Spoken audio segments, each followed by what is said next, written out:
Attention travelers! Brace yourselves because what you don't know about carry-on rules in 2025 could cost you time, money, and maybe even your favorite bag.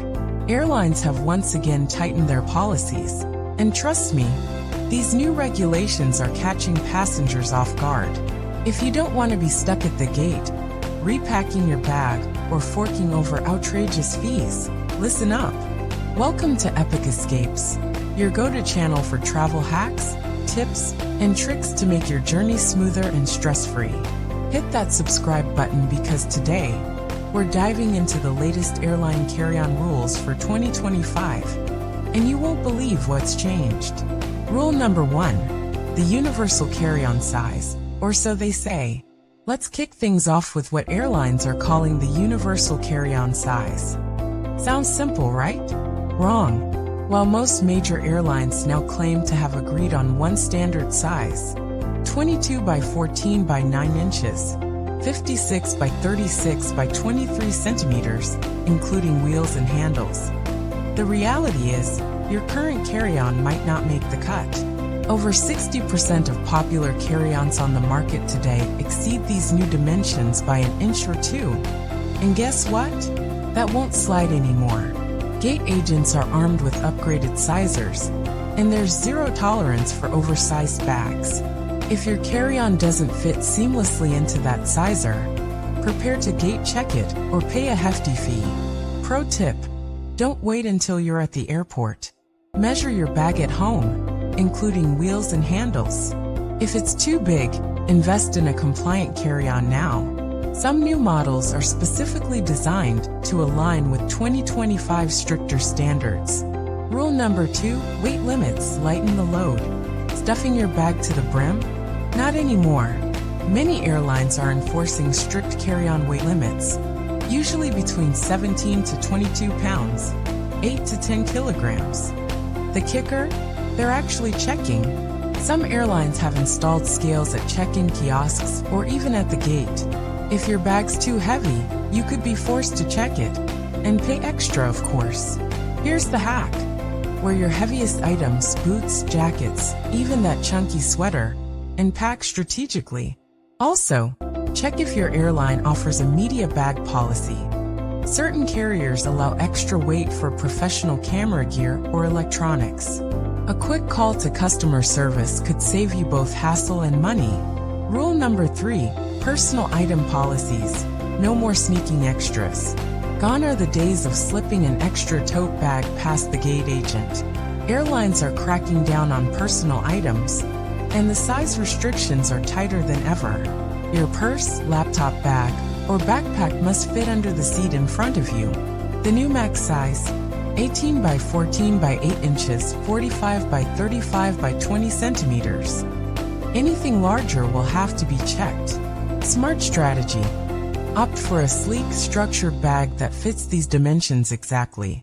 Soft bags can sag and expand, making them harder to fit under the seat. Pack essentials, meds, electronics, passports, and leave extra just in case items at home.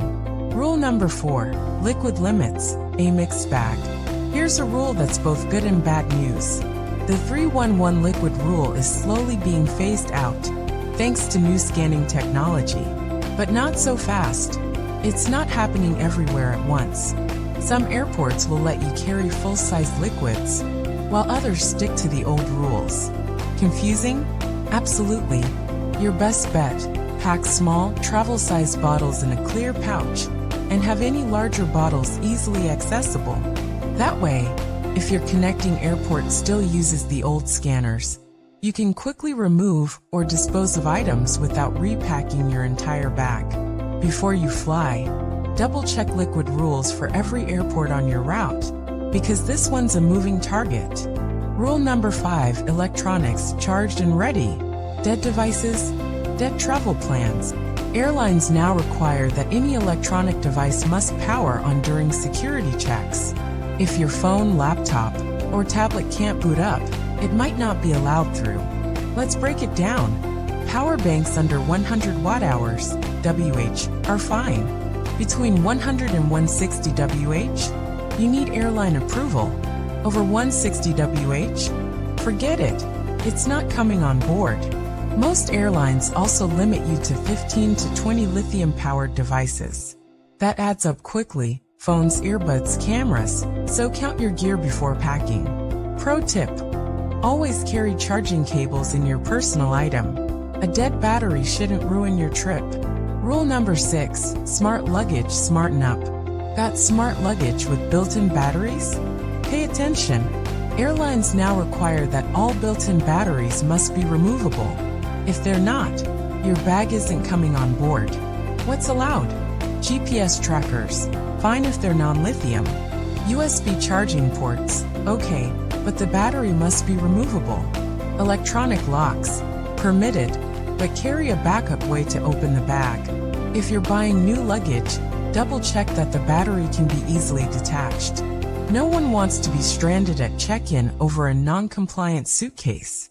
Rule number 7, overhead bin wars. The battle begins. Overhead bin space has officially become premium real estate. Airlines are now assigning bin space based on your ticket class. Flying economy? You might be fighting for whatever's left. Pro tips: 1. Board early. The sooner you're on, the better your chances. 2. Consider a carry-on designed to fit under the seat. Bypass the overhead bin chaos entirely. 3. Pack fragile or essential items in your personal item, so they stay within reach. These new rules may sound overwhelming, but with a little preparation, you can navigate them like a pro. Measure and weigh your bags. Know your airline's specific policies. Plan for both old and new liquid rules. Keep devices charged and within limits. Now I want to hear from you. Have you encountered any of these new rules yet? Or maybe you found a clever way around them. Drop your tips in the comments. Let's help each other travel smarter. And don't stop here. Check out my next video on hidden airline fees you didn't know existed. Trust me, you'll want to watch this before your next flight. Until next time, travel smart, save more, and fly free.